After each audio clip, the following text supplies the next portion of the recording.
চলে যাই সব ছেড়ে যেতে হয়, মৃত্যু মানে না কোনো পরিচয়। সব রাজা মহারাজা আর মহাবীর কাউকে অবকাশ দেয় না। ফেরাউন শেষ তক ছিল না,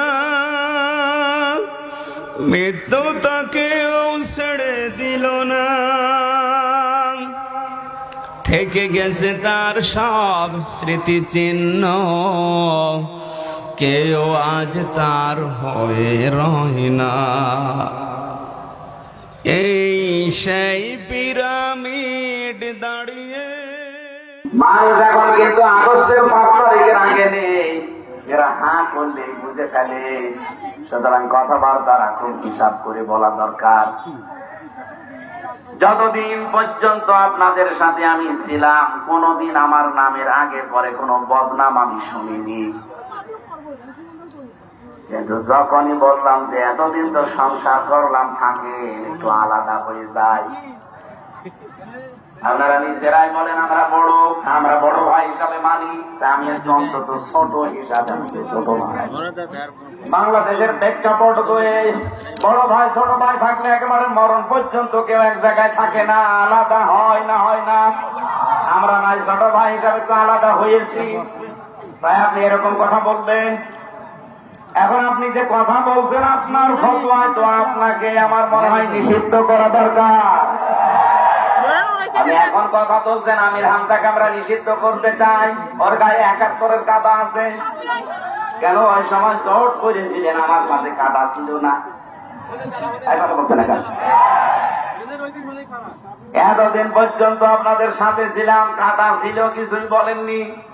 হাতে হাত, বুকে বুক, আরো কত জায়গা মিলিয়েছি, কিছুই বলেননি।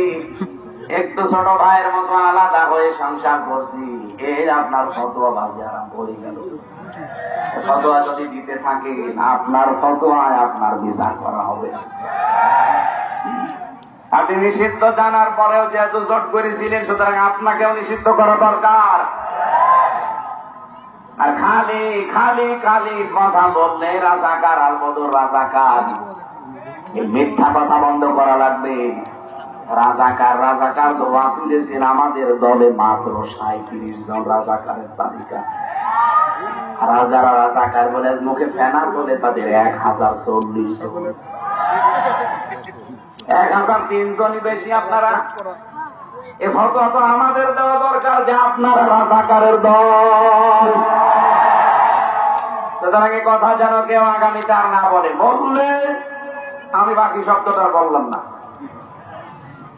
যে দোষ যে করে না তার উপরে দোষ যদি কেউ চাপিয়ে দেয়, এটা কিন্তু গীবত থাকে না, এটা তহমত হয়ে যায়। আর বাংলাদেশে আমরা দেখছি একটা দল এই তহমতে এখন একেবারে 180 মাইল বেগে চলছে। কিছু আলেম নামে জালেম তাদের সাথে এখন টান লাগা।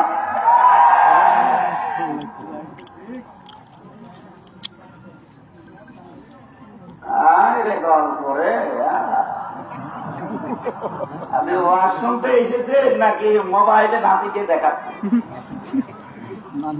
না, এখন আপনার এটা ঠিক হয়।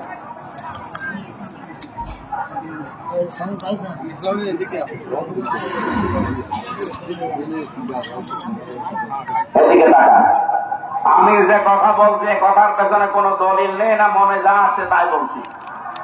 অনেকে তো দেখি মনে যা আসে তাই বলে।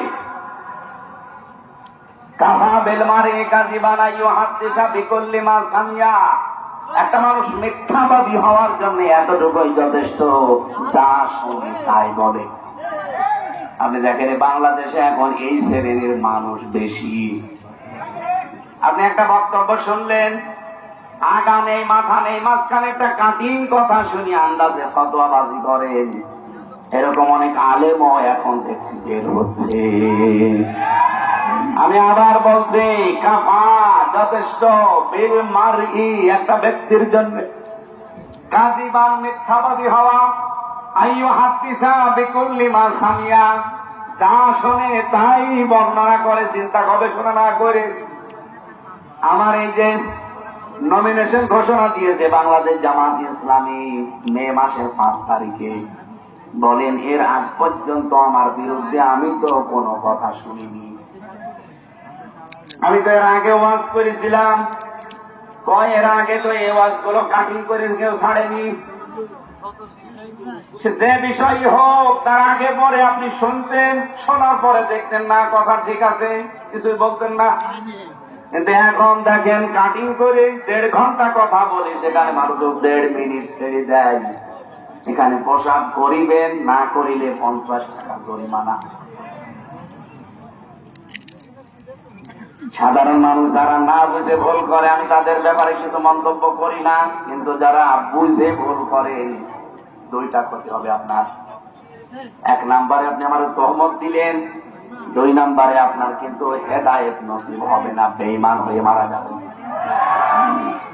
আপনি দেখেন যারা বুঝে ভুল করেছে, না বুঝে ভুল করা সে মানুষগুলোকে আল্লাহ হেদায়েতের মালা দিয়েছে কখনো কোনো না কোনো সময়, কিন্তু যারা বুঝে ভুল করেছে আপনি তাদের দিকে তাকান।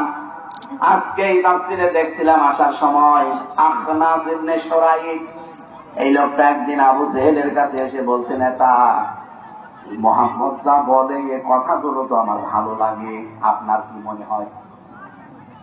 আবু জেহেল বলছে এখানে আশপাশে কেউ আছে? বলছে না, শুধু আমরা 2 জন। আবু জেহেল এদিকে ওদিকে তাকিয়ে বলছে, শোন ও যা বলে আমি প্রতি রাতে গোপনে শুনতে যাই, আসলেও কথাগুলো ঠিক, সত্য কথা। আখনাস ইবনে শুরাইক বলছে, নেতা আপনি নিজেই বললেন যে সত্য কথা সব ঠিক, আপনি মানেন না কেন? আবু জেহেল বলছে, এই কারণে তো আমি নেতা, তুই করবি। আমি যদি ওর কথা মেনেই নেই তাহলে আমার চেয়ার থাকে। আমার যে চেয়ার, এটা যে অবৈধ চেয়ার এটা আমি জানি। ওটা বলতে চায়, ওটা যদি জনগণ বুঝে ফেলে আর ওটা যদি মানুষ মেনেই নেয় তাহলে আমার চেয়ার থাকবে না, এই কারণে আমি মানি না। বিশ্বনবীকে আল্লাহ সঙ্গে সঙ্গে আয়াত নাযিল করেন একটা সুসংবাদ দিলেন, قد نعلم إنه ليحزنك الذي يقولون فإنهم لا يكذبونك ولكن الظالمين بآيات الله يجحدون। قد نعلم, আল্লাহ যদি শুধু না'লাম দিয়ে শুরু করতেন তা অর্থ করা সম্ভব। অখিলে কেন এরকম 13টা শব্দ আছে, কোন সেন্টেন্সের আগে যদি একটা আসে বাংলা অর্থ দাঁড়ায় অবশ্যই কোন সন্দেহ নেই। আল্লাহ বলেন অবশ্যই, আমরা জানি বা আমি জানি। ওরা যে কথাগুলো আপনাকে বলে এতে আপনি কষ্ট পান, আপনি দুঃখ পান, এটা আমি জানি। কিন্তু আশ্চর্যের বিষয়টা আছে মাঝখানে। আশ্চর্যের বিষয় রাখি তো আপনাকে মিথ্যাবাদী বলে না।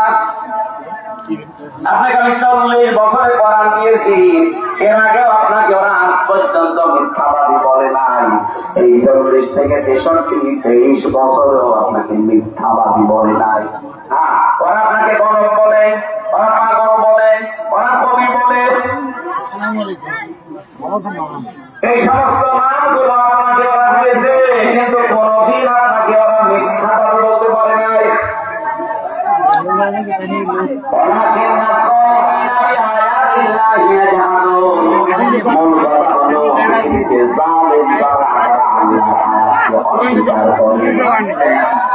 আল্লাহ যদি অস্বীকার করে বলতেন তাহলে আমি আর পড়তাম না।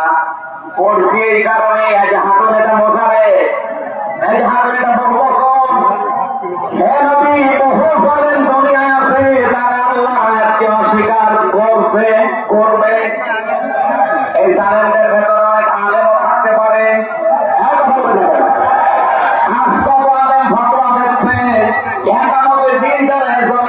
করতে চায় তাদের ভোট দেওয়া যায়। আপনি কিসের আলেন? কাকে দেব সেই নাম তো বলেন না। আমি তো ফতোয়া দিলে যারা একামতে দিন এই জমিনে কায়েম করতে চায় তাদের ভোট দেওয়া যায় নেই। জায়েজ আছে কাদের তাদের নাম বলে যারা শরীয়তে বিশ্বাস করে না।